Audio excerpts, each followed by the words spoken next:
കുട്ടിക്കാനം വളഞ്ഞാംകാനത്തിന് സമീപം നിയന്ത്രണം വിട്ട ലോറി ഭിത്തിയിലിടിച്ച് അപകടം. ഡ്രൈവറും ക്ലീനറും രക്ഷപ്പെട്ടത് തലനാരിഴയ്ക്ക്. ഇന്ന് വെളുപ്പിനെയായിരുന്നു സംഭവം. റെയിൻബോ ന്യൂസ് വാർത്തകൾ നിങ്ങൾക്കായി അവതരിപ്പിക്കുന്നത് സർപ്രൈസ് ആയില്ലേ?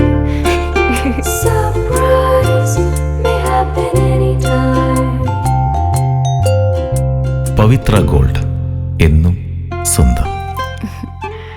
ഒരെണ്ണം കൂടി വാങ്ങായിരുന്നു. തമിഴ്നാട് സേലത്ത് നിന്നും തിരുവനന്തപുരത്തേക്ക് കാലിത്തീറ്റയുമായി പോയ ലോറിയാണ് അപകടത്തിൽപ്പെട്ടത്.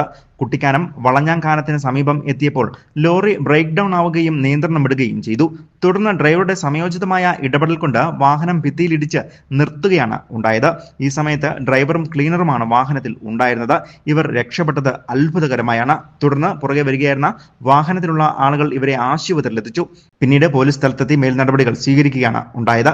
ഇന്ന് വെളുപ്പിന് 2 മണിയോടുകൂടിയാണ് അപകടം സംഭവിച്ചത്. തുടർന്ന് കാലിത്തീറ്റ മറ്റൊരു വാഹനത്തിൽ കയറ്റി തിരുവനന്തപുരത്തേക്ക് കൊണ്ടുപോവുകയും ചെയ്തു. മണ്ഡലകാലം ആരംഭിച്ചതോടെ കൊട്ടാരക്കര ദിണ്ടുക്കൽ ദേശീയപാതയിൽ അപകടങ്ങൾ കൂടാനാണ് സാധ്യത. ഇത് കണക്കിലെടുത്തുകൊണ്ട് തന്നെ മോട്ടോർ വെഹിക്കിൾ ഡിപ്പാർട്ട്മെന്റിന്റെ ബോധവൽക്കരണ പരിപാടിയും പെട്രോളിംഗും ശക്തമാക്കിയിട്ടുണ്ട്. ഇതേസമയം അശ്രദ്ധമായ ഡ്രൈവിംഗ് അപകടങ്ങൾക്ക് കൂടുതൽ കാരണമാവുകയും ചെയ്യും. തമിഴ്നാട്ടിൽ നിന്നും ഉൾപ്പെടെ എത്തുന്ന വാഹന ഡ്രൈവർമാർ ഇതുവഴിയുള്ള യാത്രയിൽ കൂടുതൽ ശ്രദ്ധ ചെലുത്തണമെന്നും അധികൃതർ അറിയിച്ചു.